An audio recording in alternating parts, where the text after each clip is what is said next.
Fala galera, tudo certo com vocês? Mais um vídeo aqui no canal e hoje vamos fazer um cômputo final do que foi esse Super Mundial. Trazendo um pouco os principais pontos que eu achei sobre a competição, né? Não um resumo, mas algumas características interessantes, algumas coisas que deram certo, outras que deram errado e o que dá para mudar também para a próxima edição. Além disso, vou fazer um pouco mais detalhado nos 4 clubes brasileiros, né, para a gente ter esse debate final de como eles voltam para as competições agora de Libertadores, de Sul-Americana, Campeonato Brasileiro e Copa do Brasil. Beleza? Vamos lá então. Bom, primeiro o que eu achei de maneira mais geral, né, sobre as características aí do Super Mundial, ou Mundial de Clubes, sei lá qual que é o nome oficial disso, né? No cômputo geral, acho que deu certo. A competição deu certo, a competição pegou. No mundo, tirando a Europa, teve um grande sucesso. O mundo árabe, a Ásia de Japão, Coreia, China, principalmente a América do Sul e o México, a América Central, enfim. Teve muita visualização, as pessoas gostaram, as torcidas entraram no modo Copa do Mundo, viajaram para lá. A torcida do Urawa Reds, por exemplo, fez uma grande festa. A torcida ali dos países também do norte da África, né? Então teve o Esperance, que também fez uma festa muito legal. E além, obviamente, dos torcedores brasileiros e dos mexicanos e dos argentinos, que invadiram os Estados Unidos e também fizeram uma festa muito interessante lá. De característica negativa sobre esse ponto, né? A Europa não pegou de fato o espírito da competição. Os clubes foram numa pegada meio de pré-temporada, porque de fato, né, é o fim da temporada deles, início da próxima, enfim. Foram numa pegada meio pré-temporada, alguns levando mais a sério, outros menos. As torcidas não engajaram muito, então você via pouco torcedor europeu nos Estados Unidos em loco. Talvez para as partidas mais finais, você até viu mais gente. Só que eu ainda acho que são vários americanos, né? Vários turistas que estavam lá e não propriamente para torcer. Não foram. Não curtiram, não sei nem se não curtiram, mas não pegou direito na Europa, né? Beleza, que no final das contas o clube europeu venceu, né? O Chelsea foi campeão, a final foi europeia. Só que tiveram alguns pontos fora da curva. Os times portugueses foram muito mal. O Porto foi uma vergonha, o Benfica foi mal, o Borussia Dortmund também foi muito mal. E tudo isso pesou, né? Tem um outro aspecto que eu acho que também entra nesse cômputo geral, que aí foi talvez o grande problema da competição, ter sido feita nos Estados Unidos. Os Estados Unidos não é um país conhecidamente, uau, meu Deus, apaixonado pelo futebol. Eles têm outros esportes na frente, né, nacionalmente falando. Você tem o futebol americano, você tem o basquete na NBA principalmente, você tem o hockey na NHL e você tem o beisebol, né? Então, assim, na MLB. Então, tipo assim, você tem muitos esportes, você tem 4 grandes esportes antes do futebol ainda nos Estados Unidos. O pessoal local é muito pouco engajado, né? Você via durante a competição os locais de treinamento dos times, né? Principalmente dos brasileiros, que a gente seguia mais perto, eram em cidades que não tinham a menor mobilização para a competição. As pessoas nem sabiam que isso estava acontecendo, né? Em universidades que também eram muito desconectadas.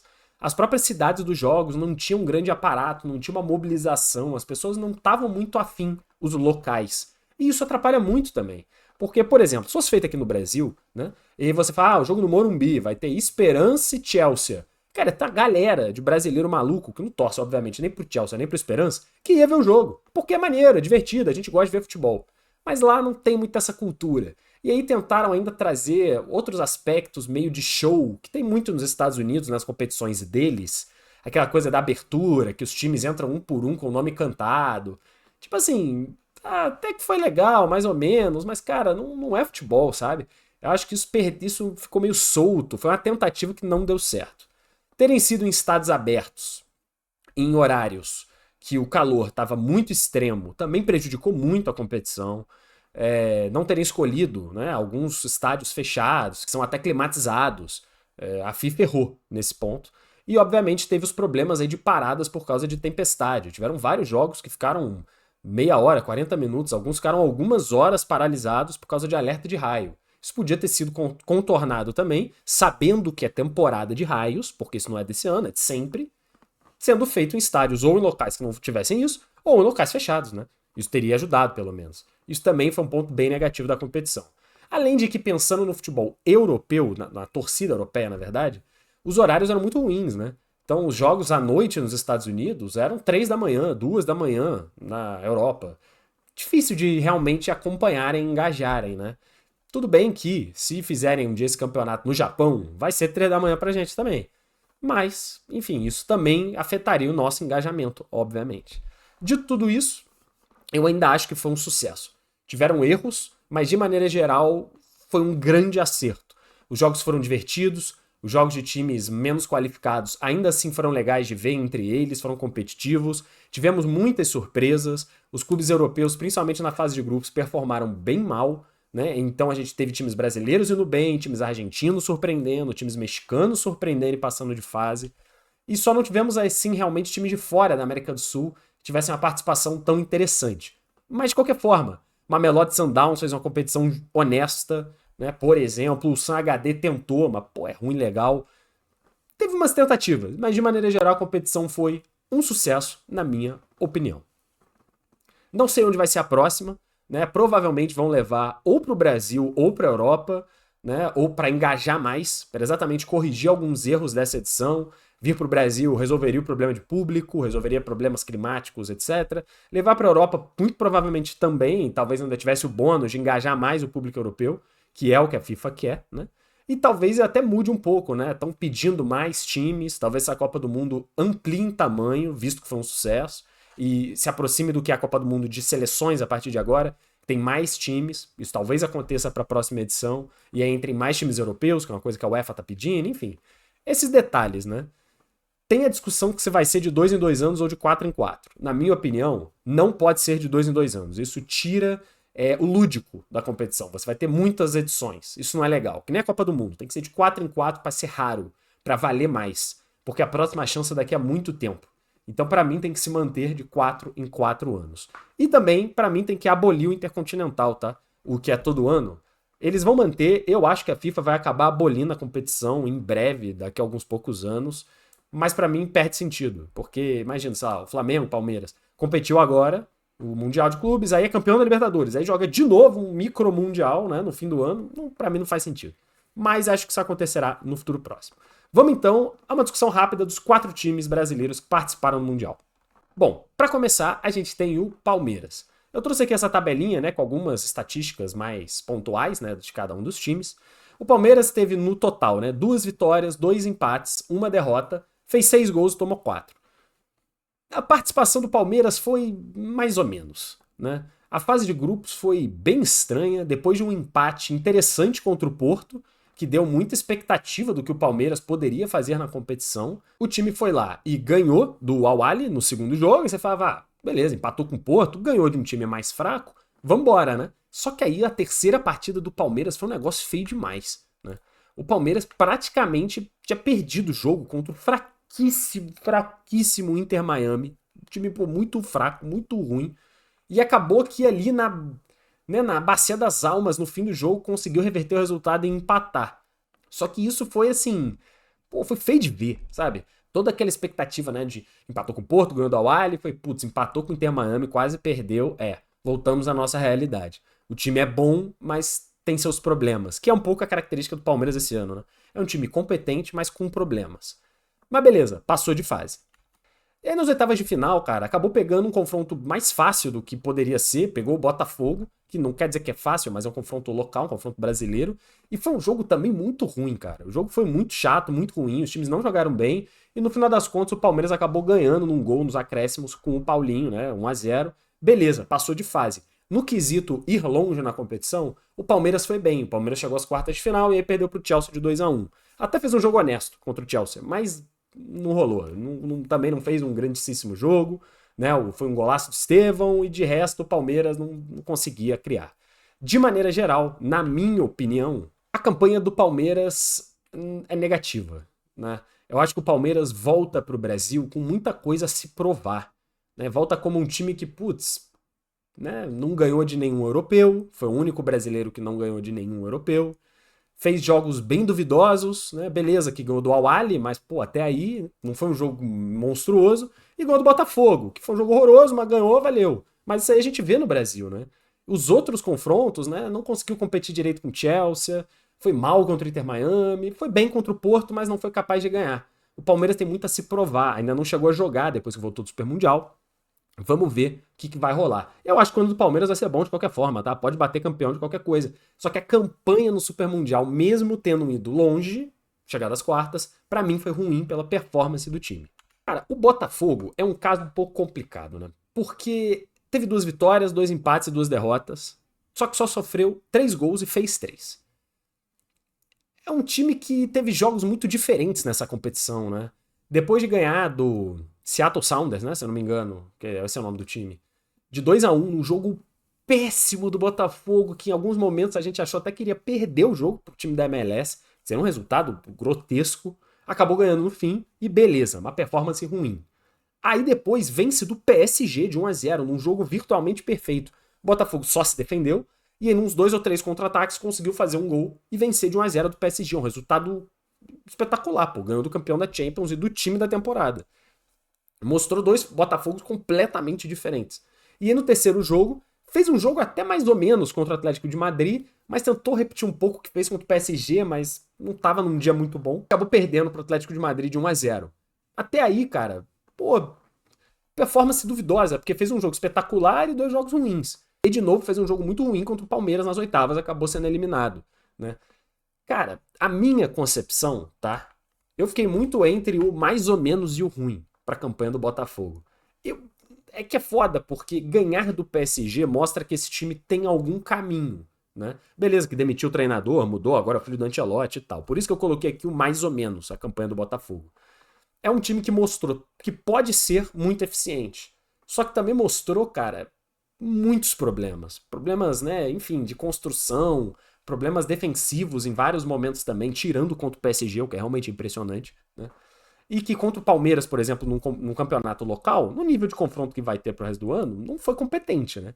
Foi fraco. Se defendeu e pior do que contra o PSG. Foi meio que estranha a performance do Botafogo.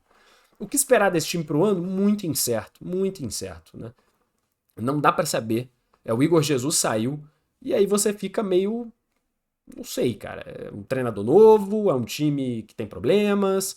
Cara, sofrer 3 gols, pô, legal, mas só fazer 3? Mas aí você fala, mas talvez o Botafogo tenha pegado os confrontos mais difíceis. Pegou o Atlético de Madrid e pegou o PSG. Mas, pô, até aí também muito incerto. Pra mim, uma campanha média. Teve um jogo histórico, mas o resto foi esquecível. Então, campanha média. O Flamengo teve 2 vitórias, um empate e uma derrota. Fez 8 gols e sofreu 6. Esses números são um pouco inflados por causa do confronto contra o Bayern de Munique, né? Que foi eliminado nas oitavas, porque foi 4-2 pro Bayern. Até esse jogo, o Flamengo vinha fazendo uma campanha muito boa, cara. A fase de grupos do Flamengo foi controlada, né? Você teve um primeiro jogo ali contra o Esperança, que o Flamengo ganhou de 2-0, num jogo ok, nada mais do que isso, ok. Depois fez um jogo muito bom contra o Chelsea, né? Porque diferente do... E o Chelsea que acabou sendo campeão da competição, né? Sempre bom lembrar. Diferente do Botafogo, que só se defendeu contra o PSG e foi fatal no contra-ataque, o Flamengo controlou o jogo. Tirando os primeiros 15 minutos, que até foi quando teve gol do Chelsea no erro do Wesley, o resto do Flamengo controlou o jogo, dominou a partida, e foi impressionante. Talvez tenha sido o jogo que um time brasileiro mais dominou um time europeu, né? Então isso conta muito também. O Flamengo foi muito bem na fase de grupos e já estava classificado em primeiro quando venceu do Chelsea na segunda rodada. E por isso, na terceira, rodou o time, né? Jogou com um time misto e até por isso empatou com o LFC na terceira rodada, né? Mas até aí, cara, a campanha estava muito boa, as expectativas eram muito altas. E acabou dando azar, porque ficou em primeiro no grupo e o Bayern de Munique conseguiu ficar em segundo no grupo com o Benfica. E acabou pegando o Bayern nas oitavas. Se o Flamengo tivesse caído pro outro lado da chave, teria jogado contra o Benfica, depois, se vencesse, teria um confronto com o Palmeiras ou Botafogo, também seria relativamente acessível, e aí pegaria o Chelsea outra vez, né? Então, cara, podia ser uma história muito diferente pro Flamengo Super Mundial, mas o sorteio ali, os brackets, puniram o Flamengo por ter sido primeiro, no fim das contas. E contra o Bayern de Munique não teve o que fazer. O Flamengo tentou jogar de peito aberto, em alguns momentos até conseguia, só que na maior parte do jogo foi dominado pelo Bayern, e parece que a cada momento que o Flamengo chegava perto, o Bayern ia lá, apertava e fazia um gol. Então foi 2-0, aí o Flamengo fez um gol, aí o Bayern foi lá, apertou, 3-1, aí o Flamengo fez um gol. Aí o Bayern apertou, 4-2, e aí o Flamengo já não tinha mais forças. Mas, de maneira geral, eu achei uma competição boa do Flamengo. Fez uma boa fase de grupo, sólida, venceu num time europeu, foi bem contra os times de fora, né, mas que não são brasileiros nem europeus, e aí quando pegou um canhão, que é o Bayern de Munique, não deu. Mas tentou jogar a vera e mostrou que tem competência. Num dia menos iluminado do Bayern, num dia que o Flamengo der mais sorte, talvez vencesse. Mas não foi o caso. No quesito ir longe na competição, pô, ficou aquela sensação de que o Flamengo podia ir mais longe. Até porque os times brasileiros, de maneira geral, conseguiram ir, né?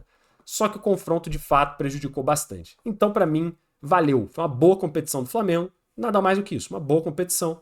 E volta pro Campeonato Brasileiro, Libertadores, com a moral lá em cima. Pra fechar, vamos falar do Flu, que foi quem foi mais longe, né, dos times brasileiros de maneira impressionante, porque no início da competição era o menos cotado pra isso. Teve 3 vitórias, 2 empates, 1 derrota, fez 8 gols e sofreu 5. Cara, a campanha do Fluminense ela é muito interessante, porque foi o time menos cotado mesmo lá no início da competição. Fez um primeiro jogo muito bom contra o Borussia Dortmund. É verdade que é um dos europeus mais fracos da competição, mas de qualquer maneira, o Fluminense também não era um dos mais fortes de fora da Europa. Fez um jogo muito bom que merecia vencer. Acabou 0-0, mas deu uma boa perspectiva, né, do que esperar pra frente. Depois, venceu do Ulsan HD, um jogo confuso, porque sai ganhando, toma uma virada. E aí você fala, meu Deus do céu, o Fluminense fez um jogão contra o Borussia Dortmund, vai perder pro time da Coreia, meu Deus, né? Não. Voltou pro jogo no segundo tempo, colocou a cabeça no lugar, venceu de 4-2. Bom resultado e mostrou competência para voltar no jogo. E aí, para fechar, jogou contra o Mamelodi Sundowns, um jogo muito duro, que em alguns momentos flertou com desastre, porque o Mamelodi só precisava vencer, e foi 0-0 no fim. No fundo, a fase de grupos do Fluminense foi ok, porque, né, teve um jogo ruim contra o Mamelodi, no fim das contas, mas teve um jogo bom, mais ou menos, contra o Ulsan, né, venceu, valeu, tal, teve seus momentos de problema, e fez um grande jogo contra o Borussia. Dado que é o Fluminense, que não é um elenco foda, né, meu Deus, um orçamento gigantesco e tal, pô, bom, bem maneiro. Só que o mais impressionante não foi esse. O mais impressionante foi que a partir dali do mata-mata, o Fluminense pega um caminho, primeiro, né, contra a Inter de Milão, finalista da última Champions League, beleza, tomou um sacode de PSG, mas estava na final, e cara, ganhou de 2-0. E a Inter martelava, e o Fluminense defendia muito bem, cara. Fez o primeiro gol, e aí, cara, a Inter não conseguia, a Inter parecia incapaz, e aí no final do jogo ficou fadado a perder. Quem tava vendo o jogo, depois quando faltava ali uns 15, 20 minutos, parecia que a bola, aqueles jogos que a bola não entra, sabe? O Fluminense foi extremamente competente e aí matou o jogo no último lance, basicamente. Isso já foi surpreendente. Aí nas quartas de final, deu um pouco de sorte, porque o Manchester City foi eliminado por Al Hilal. Beleza, né? Mas o Al Hilal ainda assim é a maior folha salarial fora da Europa. Tem um orçamento bilionário. E o Fluminense fez um gigantesco jogo contra o Al Hilal, cara. O Al Hilal que venceu do Manchester City, perdeu de 2-1 pro Flu. E o Fluminense dessa vez jogou bem. Eu, pelo menos, considerei o jogo do Fluminense bom. O Fluminense teve momentos que ele controlava a partida, momentos que ele suportava a pressão. No final do jogo foi um bumba meu boi maluco na área do Flu, mas deu certo. O Fluminense passou de fase. E aí, beleza, né? Chegou na semifinal e aí ficou difícil porque o Chelsea tinha embalado já. Não viu a cor da bola. O Chelsea jogou bem mais que o Fluminense na semifinal e acabou ganhando de 2-0.